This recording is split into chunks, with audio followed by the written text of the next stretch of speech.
Hey guys, Joe here, the guy who says don't take a nap after work. It'll turn into a 12-hour sleep. That's why this is late. Trust me. But I'm here to talk about UFC Fight Night. Thug Rose, as I feel like that name is just kind of like Rose Namajunas. I always say Thug Rose naturally now. DC is rubbing off on me. Taking versus Tracy Cortez, and but you know, enough of me scrambling because I'm late. Let's just get to the fight.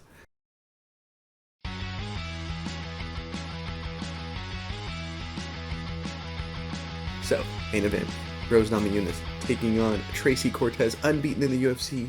She dated Brian Ortega.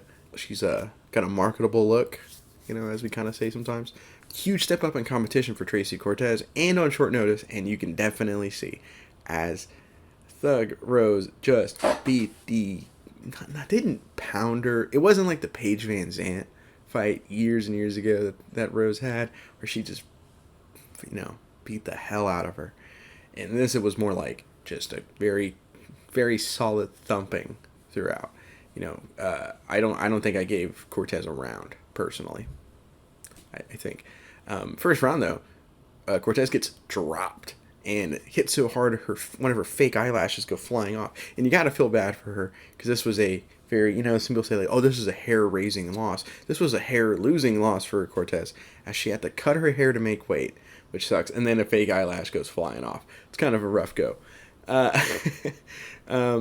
Yeah, just got whooped on, and really couldn't get much going. I thought the final round, it was clear she needed to finish. She was more aggressive, but still wasn't going, as Rose could get a takedown when she wanted. She could dart in and out with striking all she wanted, and just kind of had a Rose special here, After the fight, Tracy Cortez is like, I'm getting back here.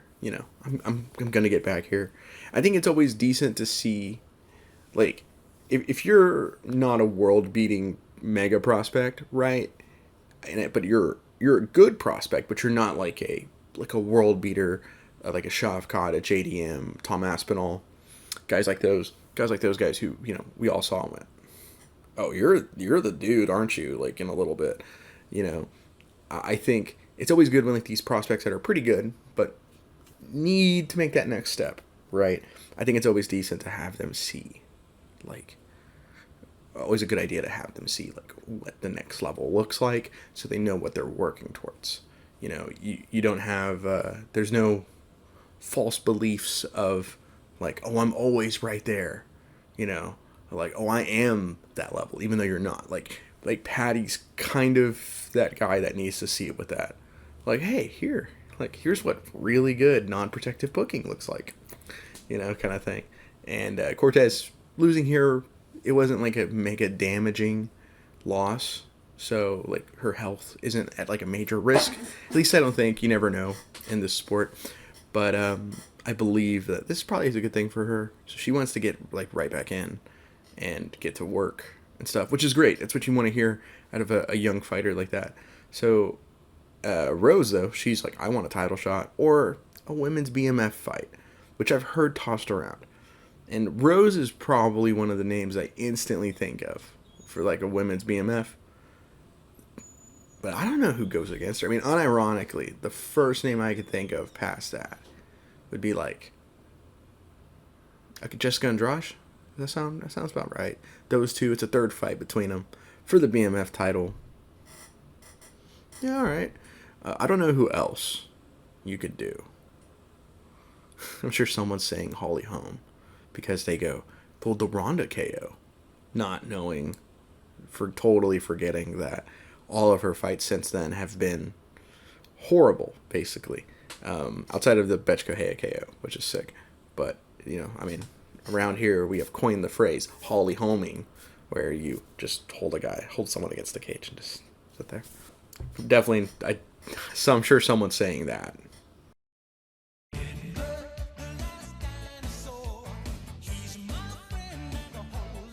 Co-main event, Muslim Salikov versus Santiago Ponzinibbio. Ponzi, one of my dudes. Muslim Salikov using movement, the Kung Fu master. He's 40 years old now, and he's like using movement and angles, trying to avoid damage from takedowns and spinning when he gets the chance. Ponzinibbio coming in, pressure boxing with low kicks and takedowns when he needs. And I thought Ponzi won this fight pretty clean. Then they unanimous decision, Muslim Salikov wins. Okay. I don't know if we watched the same fight. But I've heard other people kind of go back and forth on who could have won, so maybe it's closer than I thought. I was a little distracted. I was working a lot, so admittingly, maybe I'm the crazy one here. Anyway, here's what really sucks about when you think about the numbers here. So Muslim Salikov did avoid falling to 3 straight losses for the first time in his career. Good stuff. You know, you don't want to see a guy like really hit it hard like that. But Ponzi, man, he is 2-5 since his big comeback after all the injuries for multiple years. And it sucks so bad for a guy who I always talk about was probably right there with Darren Till in terms of who's getting the title shot against Tyron Woodley. Like, Darren Till definitely, in hindsight, got it way too early. And once again, kind of like the Tracy Cortez thing, I thought that was a good thing. But Ponzinibbio was definitely more deserving at the time. Darren Till was just like the more alluring name. But Ponzinibbio, all these injuries, you know. He was a guy who could stuff takedowns. He could defensive wrestle very well. He had fantastic power, just tons of power. Great boxing, huge low kicks.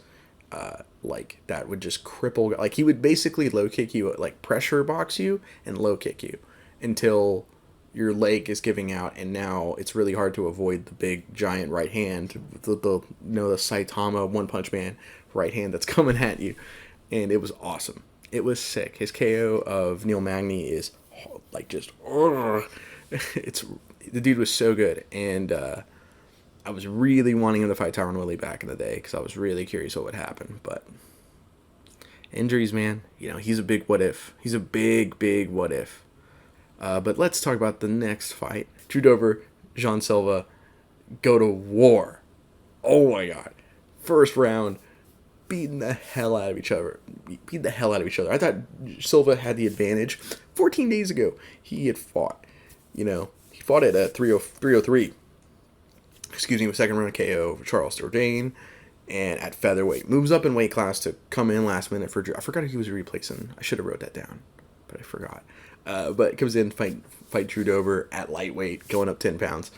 And, I mean, to be fair, he missed weight against Charles Jourdain, so beating the hell out of each other. And nasty cut opens up on Drew Dober. It was really bad. I believe it was over the right eye. Might have been over... It was the right eye. I remember because... I'll explain why I remember now. And so Drew Dober gets a wild cut in round 1. He starts getting worse. And I think Silva's having the advantage. Second round, huge spinning elbow. Blasted him and wobbled him hard. And makes that cut even worse. The doctors look at it between round 2 and 3. They let it continue. And fight keeps going. And it's just getting worse and worse and worse. It is gnarly. And they stop it. Drew Dober loses because of a cut. Tiki Gosen style. No, not really. But I always think about that. Well, it's because of a cut. But this fight was sick. They won fight of the night. This fight was so much fun. I admittingly forgot because I've been just so busy. I'll explain it later. But I forgot there was fights until I heard how good this fight was, and I was like, it's like, well, I don't care if I got to rewind. So, and I was like, I did want to see these guys fight. This fight sounded awesome. And wow, what a just chef's kiss of a fight. It was so much fun, so violent, bloody, disgusting, good old-fashioned family violence and family entertainment. That's family entertainment right there, dare I say. I've been a stepdad before. But for the rest of the card, Gabriel Bonfim beat Angie Lusa by unanimous decision, bouncing back from his first loss in his career. Juicy J, Juliana Rosa beat Christian Rodriguez by guillotine in round 1. I like Juicy J. Abdul Razak Al Hassan and Cody Brundage, 37 seconds into the first round, illegal elbows to the back of the head, no contest. Cody Brundage took Al Hassan down. Elbows came in. Yeah, no go.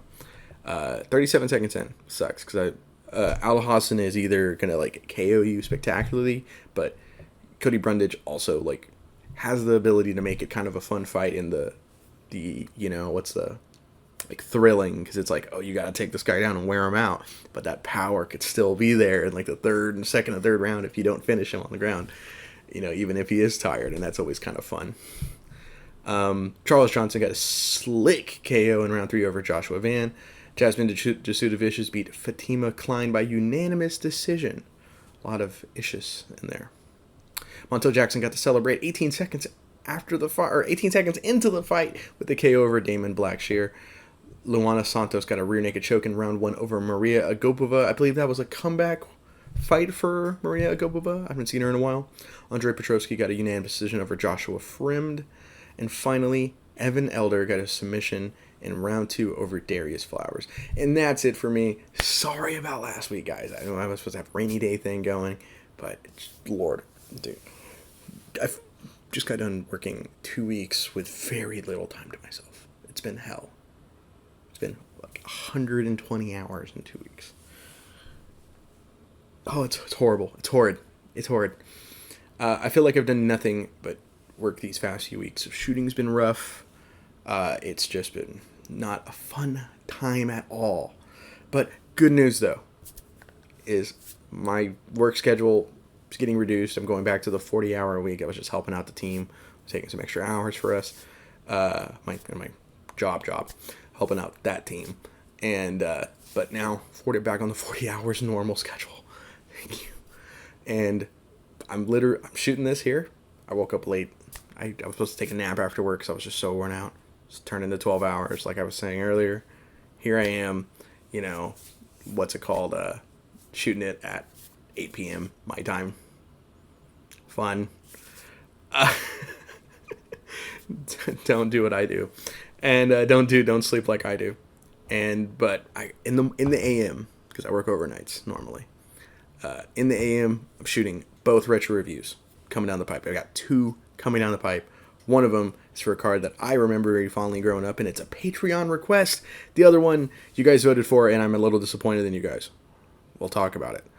But I got them both coming up, and we got a lot of great content coming our way. So thank you for your patience with me, and I from the bottom of my heart, very apologetic. You know, I try to balance the work-life YouTube like kind of schedule out, and sometimes work sadly just overtakes it, and it's rough, but that's okay. That's what I'm here for. I'm here to make it up to you guys, because you guys are the best ever.